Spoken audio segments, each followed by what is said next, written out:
Ce film concerne la taille des rosiers à petites ou grosses fleurs, qu'ils soient nains ou buissons, c'est-à-dire de 50 cm à 1 mètre de hauteur. Arbustes, entre 1 et 2 mètres. Grimpants, entre 2 et 5 mètres.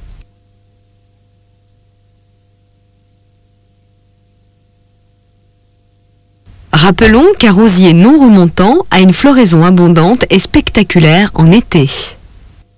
Alors qu'un rosier remontant fleurit plusieurs fois de mai-juin jusqu'au gelée.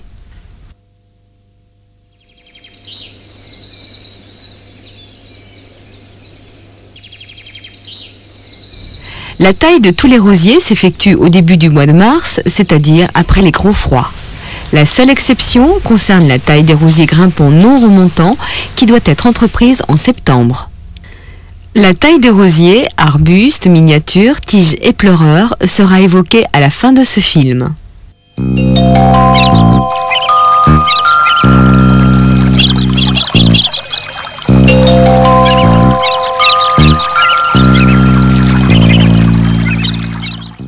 La taille sert à permettre aux plantes de conserver une forme, d'avoir une végétation équilibrée et surtout une abondante floraison.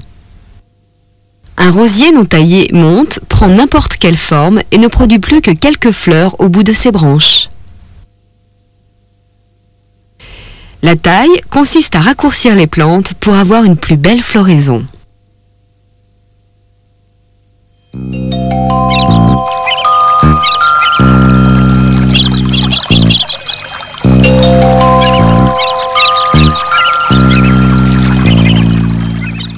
Les branches d'un rosier se développent à partir d'un bourrelet de greffe. Chaque branche comporte, là où étaient les feuilles, des bourgeons appelés yeux, qu'il ne faut pas confondre avec les épines. Si l'on coupe une branche au-dessus de l'un de ces yeux, il donnera naissance à un rameau.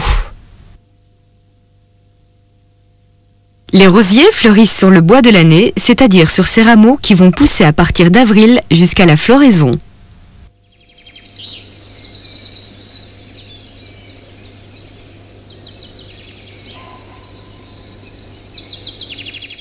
Un simple sécateur suffit à la taille de tous les rosiers. Il faut cependant qu'il fasse une coupe franche et nette.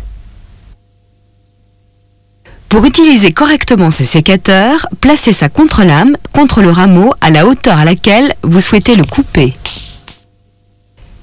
Coupez en biais, légèrement au-dessus d'un œil.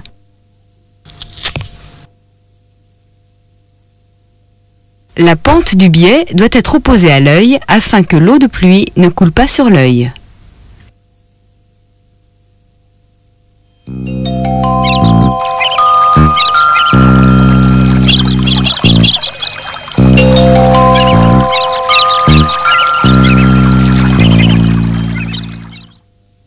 Coupez au ras du sol et même en dessous les sauvageons ou gourmands qui sont des branches isolées. Ces branches isolées épuisent la plante. Les gourmands ont 7 feuilles, les vrais rameaux 5 feuilles.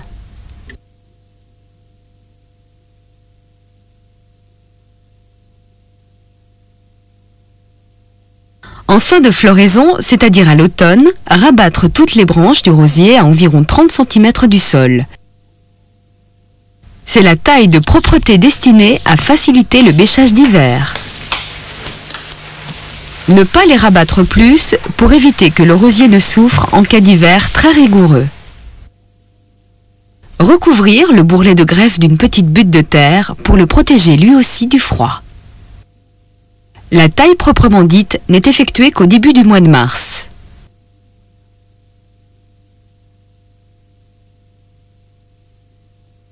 Supprimer le bois mort. Supprimer à la base les branches qui se développent vers le centre afin de ne laisser que 3 à 6 branches principales disposées en gobelets. Taillez les branches conservées à 3 ou 4 yeux, c'est-à-dire légèrement au-dessus du 3e œil en partant du bourrelet de greffe.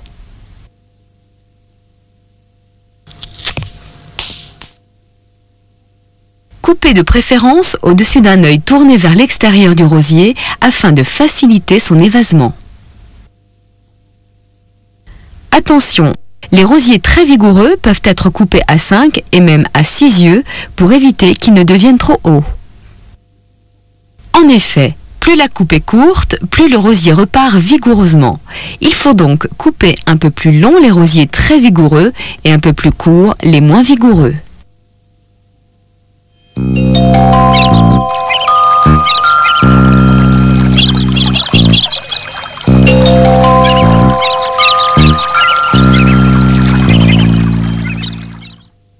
Les branches, qui se développent à partir du bourrelet de greffe d'un rosier grimpant, sont appelées branches charpentières ou branches principales. À partir de ces branches se développent de nouvelles branches appelées branches latérales.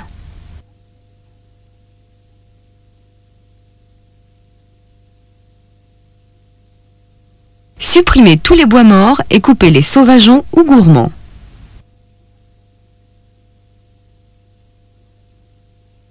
Rabattez toutes les branches charpentières d'environ un quart de leur longueur totale. Le principe est de favoriser le départ de nouvelles branches charpentières en supprimant les anciennes. Ne conservez que 3 à 5 branches charpentières en supprimant une ancienne branche à chaque fois qu'on pousse une nouvelle depuis la base.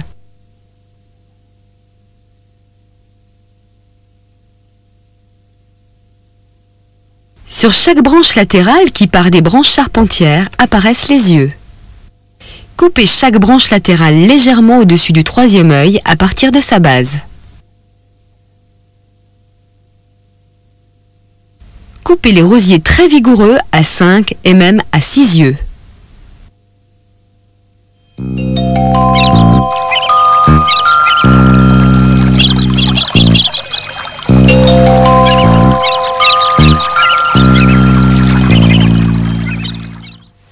La taille des rosiers grimpants non remontants est très simplifiée et s'effectue après la floraison, généralement en septembre. Supprimez les bois morts et les sauvageons. Éliminez les branches charpentières ne formant plus de branches latérales. Ne conservez que 6 à 7 branches charpentières en éliminant les anciennes au profit des nouvelles. Supprimez les rameaux défleuris, ils favoriseront la naissance de nouveaux rameaux qui porteront des fleurs. Recouvrez de terre le bourrelet de greffe pour le protéger du froid de l'hiver.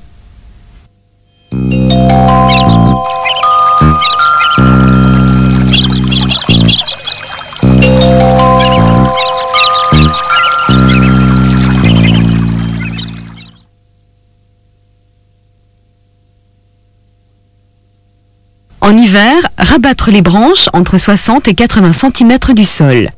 Supprimez les anciennes branches principales au profit des nouvelles.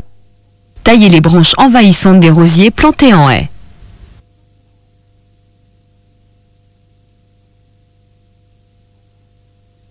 En mars, supprimez les brindilles les plus chétives et rabattre à 3 ou 5 yeux les tiges principales.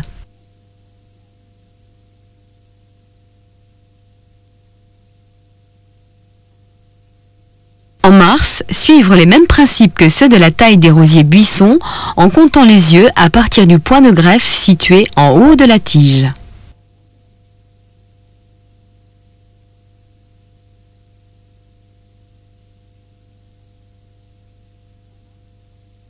En mars, supprimez les vieilles branches retombantes au profit des jeunes. Raccourcir de manière inégale les branches principales entre 30 et 40 cm. Tailler les branches secondaires à 3 ou 4 yeux.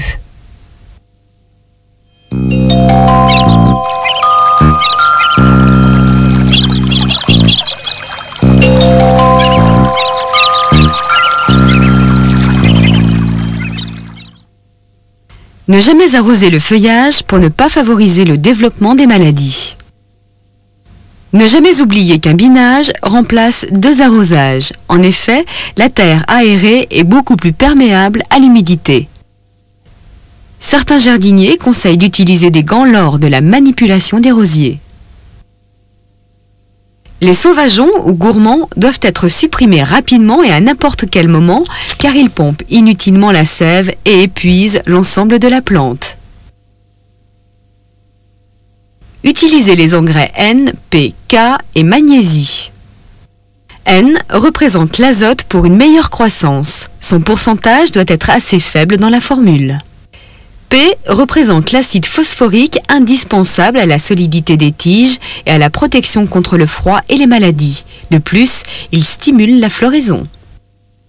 K représente la potasse indispensable au développement des fleurs. Le pourcentage de potasse doit être important dans la formule. Enfin, la magnésie améliore la fonction chlorophyllienne et intensifie les couleurs. Il ne vous reste plus qu'à attendre la floraison de vos rosiers qui s'effectuera ainsi dans les meilleures conditions.